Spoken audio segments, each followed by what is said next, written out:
rather beautiful seal, which I opened for the first time about an hour ago. This is the little book, and it's not something that will ever be for sale. It's something that exists as something that will get given to the people who collaborated on the project, some of the people who worked on it, and it's a incredibly beautiful little calendar of tales by Neil Gaiman and you.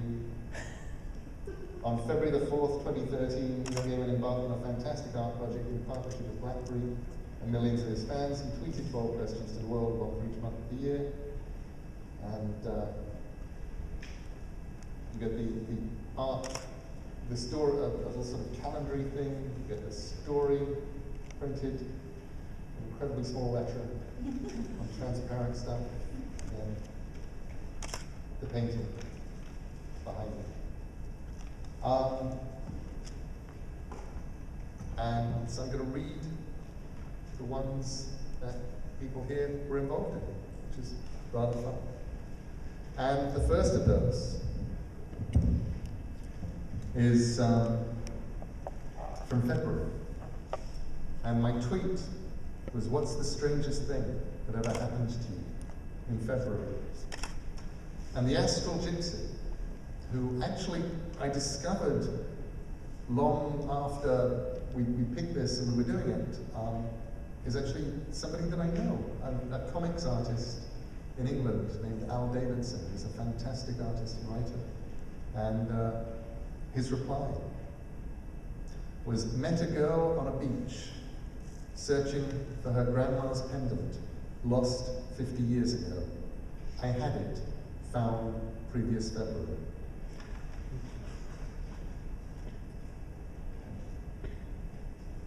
This was the story that I wrote to go along with that.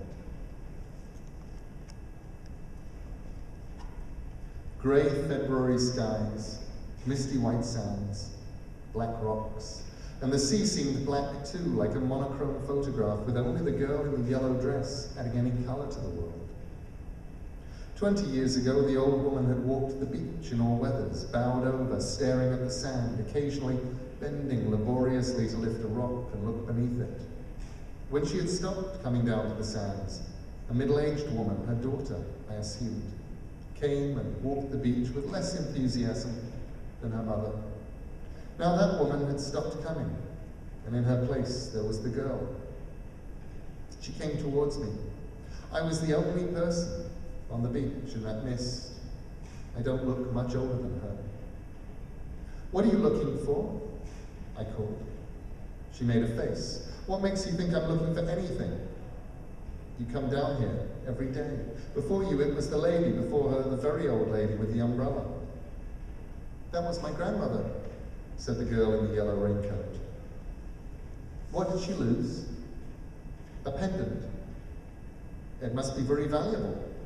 "Not really. It has sentimental value." "Must be worth more than that if your family has been looking for it for umpteen years." "Yes." She hesitated. Then she said, "Grandma said it would take her home again. She said she only came here to look around. She was curious, and then she got worried about having the pendant on her, so she hid it under a rock so she'd be able to find it again when she got back. And then when she got back, she wasn't sure which rock it was. Not anymore. That was 50 years ago." "Where was her home?" "She never told us." The way the girl was talking made me ask the question that scared me. "Is she still alive? Your grandmother?" "Yes, sort of. But she doesn't talk to us anymore. She just stares out at the sea. It must be horrible to be so old." I shook my head. "It isn't." Then I put my hand into my coat pocket and held it out to her. "Was it anything like this? I found it on this beach a year ago, under a rock." The pendant was untarnished by sand or by salt water. The girl looked amazed, and she hugged me and thanked me, and she took the pendant and ran up the misty beach in the direction of the little town. I watched her go, a splash of gold in a black and white world. carrying her grandmother's pendant in her hand. It was a twin to the one I wore around my own neck. I wondered about her grandmother, my little sister, whether she would ever go home, whether she would forgive me for the joke I played on her if she did. Perhaps she would elect to stay on the earth and would send the girl home in her place. That might be fun. Only one of my great niece was gone, and I was alone.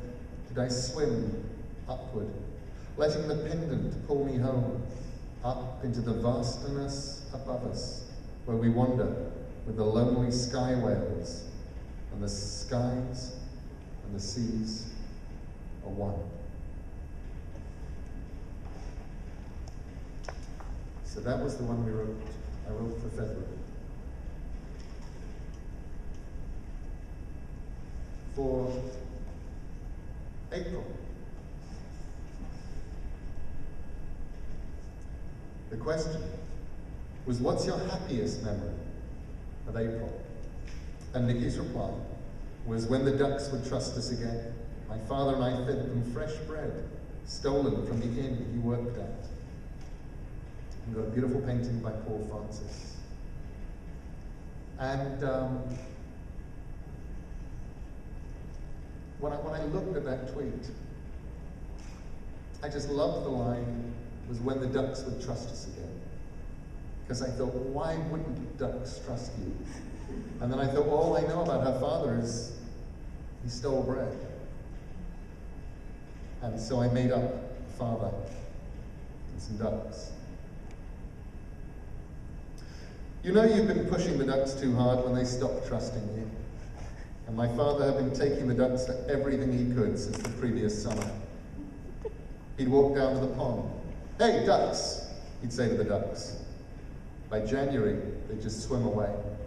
One particularly irate drake, we called him Donald, but only behind his back. Ducks are sensitive to that kind of thing. Would hang around and berate my father. We ain't interested, he'd say.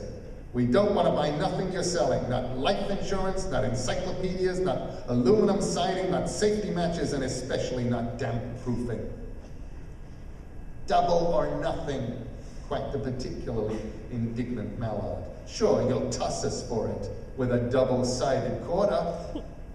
The ducks, who had got to examine the quarter in question when my father had dropped it into the pond, all honked in agreement and drifted elegantly and grumpily to the other side of the pond.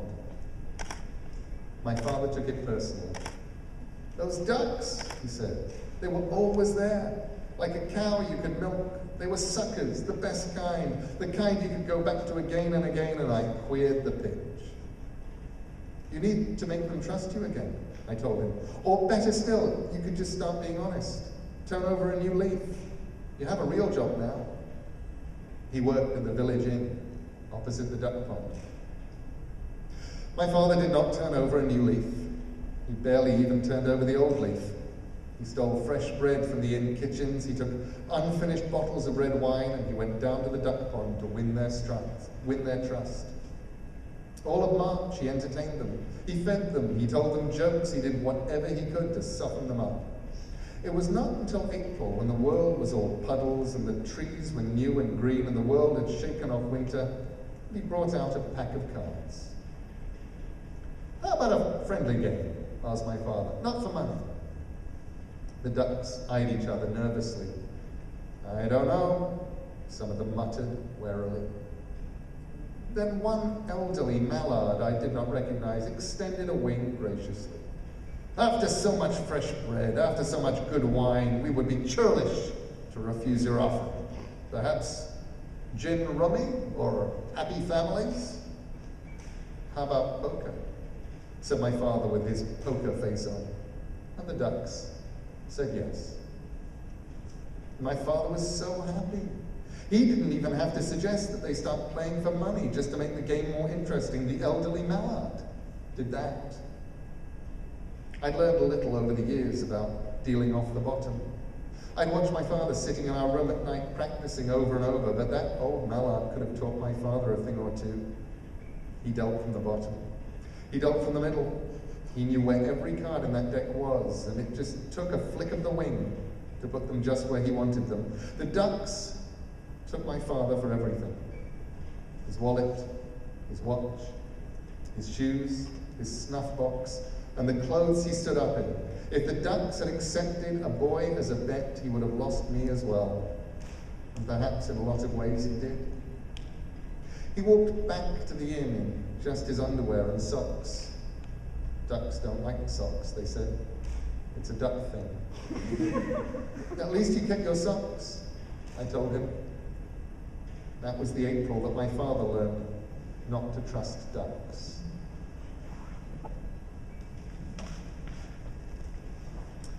And May. It's very strange because all of these stories are very, very different.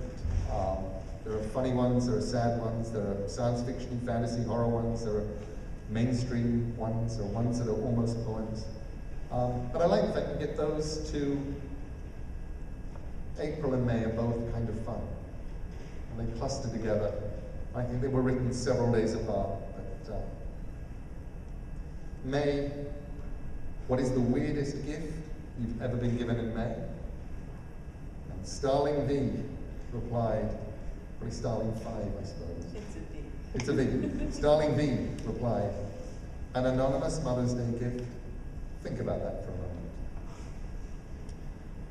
As we know, Kitsy drew wonderful 12 images. And for this, I think I was inspired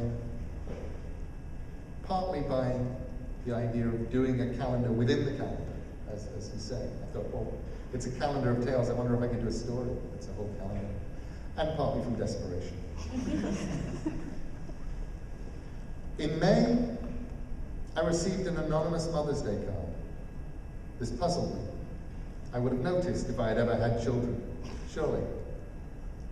In June, I found a notice saying, normal service will be resumed as soon as possible, taped to my bathroom mirror, along with several small tarnished copper coins of uncertain denomination and origin. In July, I received 3 postcards at weekly intervals, all postmarked from the Emerald City of Oz, telling me the person who sent them was having a wonderful time, asking me to remind Doreen about changing the locks on the back door and to make certain that she had cancelled the milk. I do not know anyone named Doreen. In August, someone left a box of chocolates on my doorstep. It had a sticker attached saying it was evidence in an important legal case, and under no circumstances were the chocolates inside to be eaten before they had been dusted for fingerprints. All the chocolates had melted in the August heat into a squidgy brown mass, and I threw the whole box away. In September, I received a package containing Action Comics #1, a first folio of Shakespeare's plays, and a privately published copy of a novel by Jane Austen I was unfamiliar with, called Wit and Wilderness. I have little interest in comics, Shakespeare or Jane Austen, and I left the books in the back bedroom. They were gone a week later when I needed something to read in the bath or went looking. In October, I found a notice saying normal service will be resumed as soon as possible, honest, taped to the side of the goldfish tank. 2 of the goldfish appeared to have been taken and replaced by identical substitutes. In November, I received a ransom note telling me exactly what to do if ever I wish to see my Uncle Theobald alive again. I do not have an Uncle Theobald, but I wore a pink carnation in my buttonhole and ate nothing but salads for the entire month anyway. In December, I received a Christmas card, postmarked the North Pole, letting me know that due to a clerical error, I was on neither the naughty nor the nice list. It was signed with a name that began with an S. It might have been Santa, but it seemed more like Steve. In January, I woke to find someone had painted "Secure your own mask before helping others" on the ceiling of my tiny kitchen in vermilion paint. Some of the paint had dripped onto the floor. In February, a man came over to me at the bus stop and showed me the black statue of a falcon in his shopping bag. He asked for my help keeping it safe from the fat man, and then he saw someone behind me, and he ran away. In March, I received 3 pieces of junk mail. The first telling me I might have already won $1 million. The second telling me that I might already have been elected to the Académie Française. And the last telling me I might already have been installed as the titular head of the Holy Roman Empire. In April, I found a note on my bedside table, apologizing for the problems in service, and assuring me that henceforward all faults in the universe had now been remedied forever. We apologize of the inconvenience, it concluded. In May, I received another Mother's Day card. Not anonymous this time, it was signed, but I could not read the signature. It started with an S, but it almost definitely wasn't Steve. There you go. What now? Well, just a toast. A toast to everyone. Thank you for reading. Oh, so welcome. And doing, and tweeting, and drawing, and painting, and making art. Thank you all for coming out. Thank you for those of you who remember to come out. Thank you to those of you. A little extra thank you to those of you who are following my Twitter feed. You got invited that way.